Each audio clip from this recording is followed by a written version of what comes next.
Hello and welcome to 11th Moon Weekly. This week's theme, the Expendables.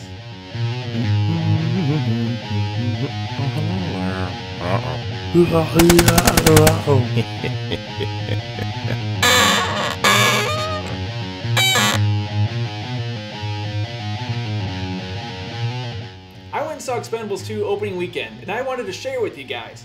But the only way to do that is to be objective and a fanboy. How can I do this?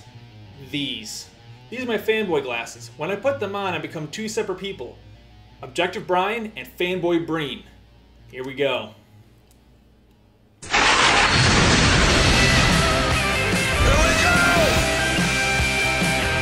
You're not doing what I think you're doing! Yeah, I am!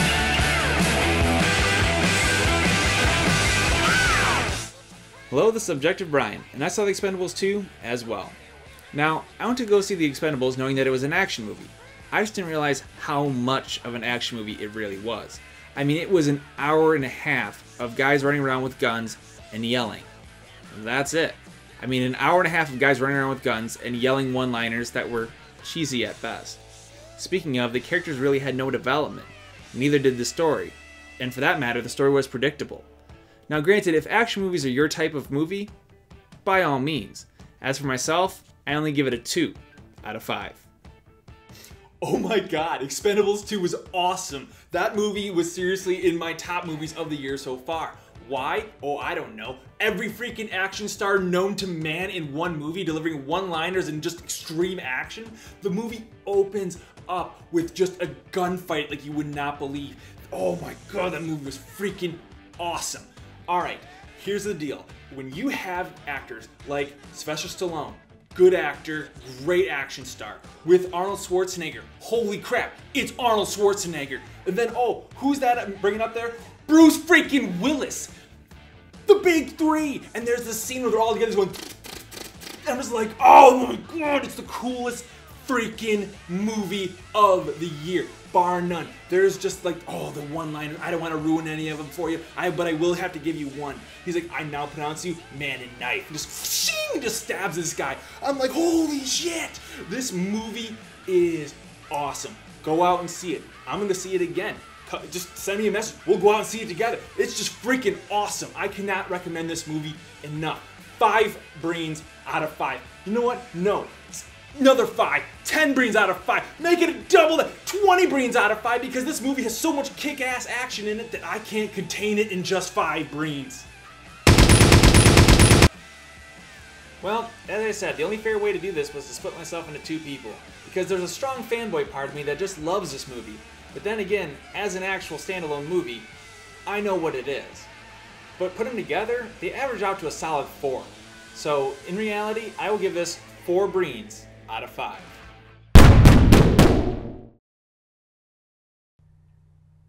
I don't like action movies. They just don't agree with me. I don't find them all that fun. And now I gotta find a game that correlates.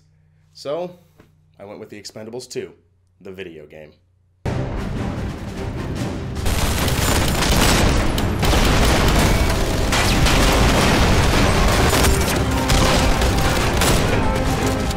Now, I wasn't excited at all to play this game. It was a top-down shooter, it's the Expendables, and like I said, I don't like the movies. Now first, we're going to go to the character selection screen. You get there and you get to pick between 4 different characters. Each character has his own unique gun set, which offers different play styles. Brian and I played through the game together, even though it does allow 4 players to play, even online. Now, when you play with less than 4 players, you can switch between the characters freely, making sure you can really test out everybody. The controls are like any standard top-down shooter, with the right stick controlling where you aim, your left stick controlling where you move, the right trigger firing, and the other buttons doing varying actions. When playing with somebody that has a precision weapon, it was very difficult to pick off certain enemies to make your route easier. It would always pick one of either the biggest threat or just a random enemy in that area, and you didn't really have any control over that.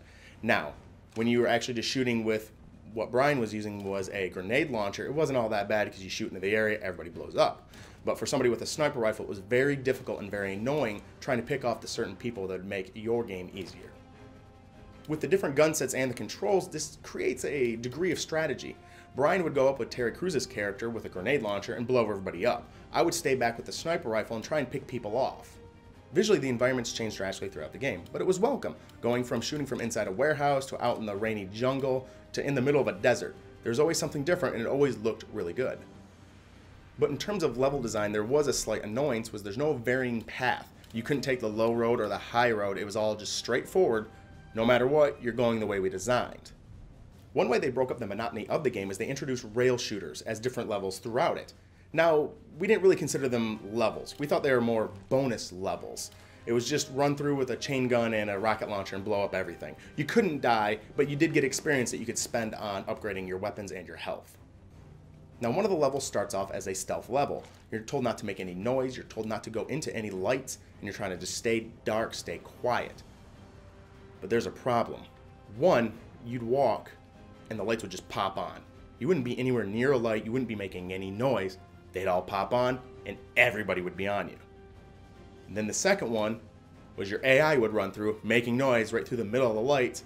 All the lights would pop on, and then he'd blame you. Damn! Just woken the whole place up. Speaking of the AI, they had problems. It didn't seem like they really ever killed anybody, and they usually got in your way where you couldn't run through them, and a lot of times they would take the cover that you wanted to use. Now, granted, yes, they're trying to stay alive too, but it's for the player. He's playing the game. They need to stay alive more than the AI does. But the one thing they did really well was they healed you. They were great about coming around and picking you up off the ground and healing you. That way you could keep going. And the healing. Dear Lord, the healing. You did so much healing in this game. Granted, Brian and I did play through on hardcore, which was the hardest difficulty, but you did a lot of healing. It was a 1 step forward, 2 steps back process. The healing, though, was very beneficial, and not just because you were picking up a partner that needed to be picked up. It actually made you invincible. Well, not invincible. It just seemed like the enemies picked up this, all of a sudden, moral status where they go, you know what? He's healing his partner, I'm not going to shoot him. And they'd aim at everybody else. This was another time when the AI shined. Now, they were always healing, as I said. And the thing is, they didn't get shot at a lot when they were even going to heal you. When they were healing a human player or going to heal a human player, it didn't seem like they ever got shot at. It seemed like most of the enemy AI was always focused on the players and never really on the AI themselves. The gameplay was extremely repetitive. There was 3 main enemies. There was the rocket launcher guy, the machine gun guy, and the knife guy. And then there was 2 mini bosses, a helicopter and a tank. That's all they did. They varied those 5 enemies in different situations, and then they just threw more and more at you. At the beginning of the game, it was a couple of rocket launcher guys, maybe a bunch of machine gun guys, and a knife guy. And then at the end, it was just 3 tanks, 2 helicopters, and about 1,600 knife guys. And the Albatross is running on fumes. And we're gonna need to find some fuel if we're gonna get out of here. Let's move. Stay tight. Man, this is one sad-ass country. When was the last time we went to a happy place? Now, in my opinion, the voice acting was god-awful. The only 2 people that cared were Terry Crews and Dolph Lundgren. Those are the only 2 that came onto the project and did their own voices for their characters. And it seemed like they just picked up a random person off the street to do the voice acting for the Asian guy. Now, there are only 2 glitches that we really saw during the game. One of them was I fell off a ledge and got caught underneath the level and eventually got everybody killed. And the other one was kind of funny. It's what we ended up calling techno grenades. One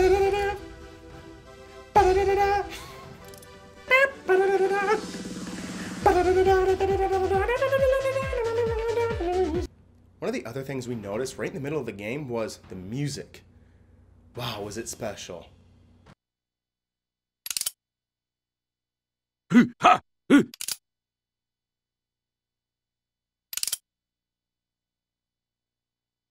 There was no music during most of this game. Brian and I turned down the sliders of the sound effects and the voice acting, and the only thing you could hear was Sylvester Stallone's revolver.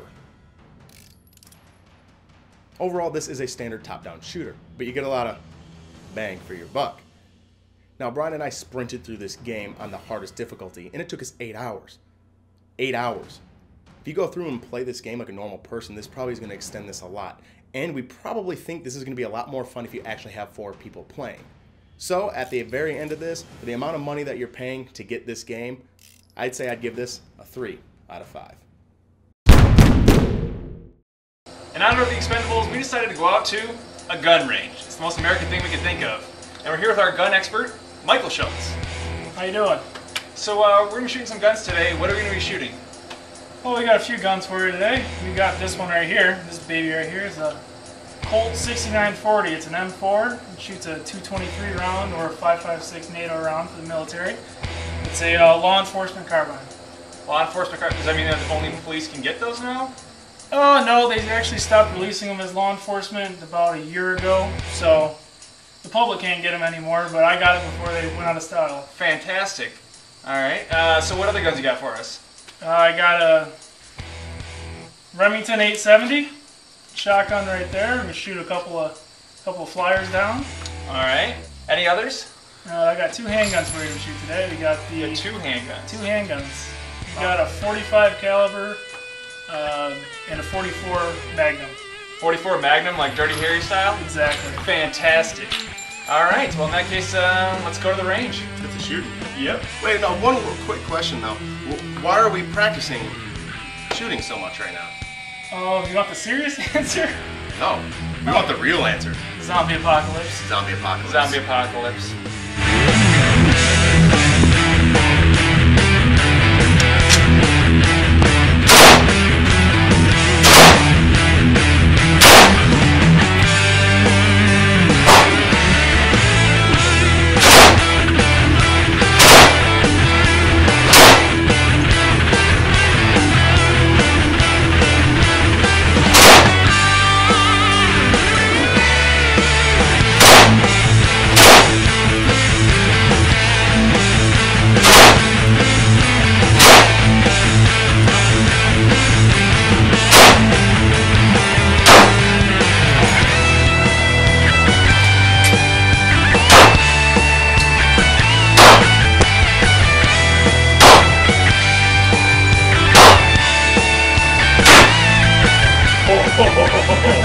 Oh yeah, I'm going again.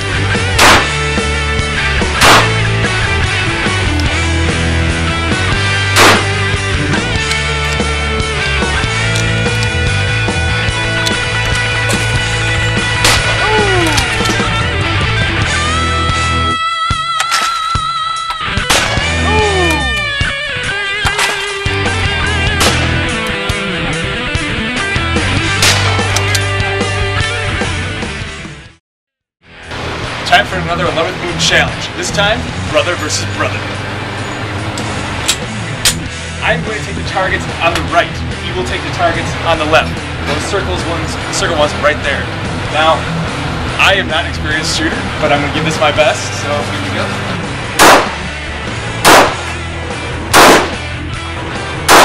There you go, better.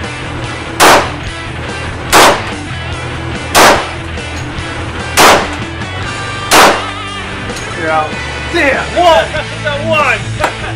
Nice. That's gonna be tough to beat. I don't know if I can do this. So the number is 1. Double that up, it's 11.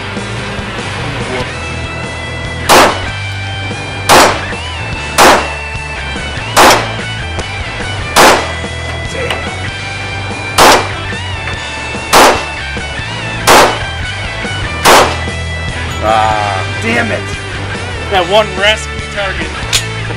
Second time he did. Alright, you know what, boys? This is when I take over and I hit all the back ones on you. The back ones? Yeah. Okay. What up? You know what? I'm a surprise challenger.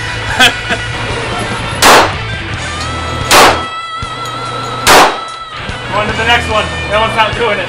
That one's not working. I actually win it. All 3. I went out the first. Good strategy. Hey!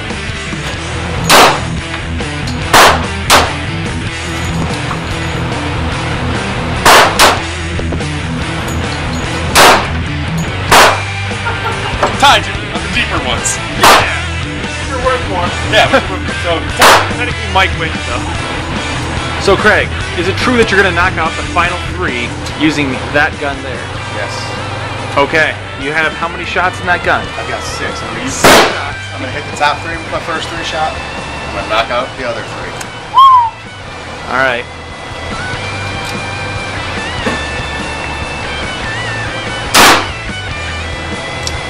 Good start.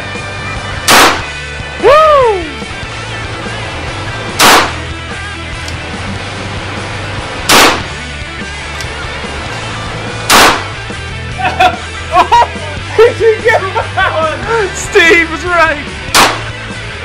And then he just drains another. You say it was impossible. Yeah. The man, the myth, the legend. That was awesome. I don't know how the hell that happened, but it was sweet. Thank you for watching 11th Moon Weekly. Make sure to subscribe, like us here and on Facebook, follow us on Twitter, and leave a comment down below. We'll see you next Thursday.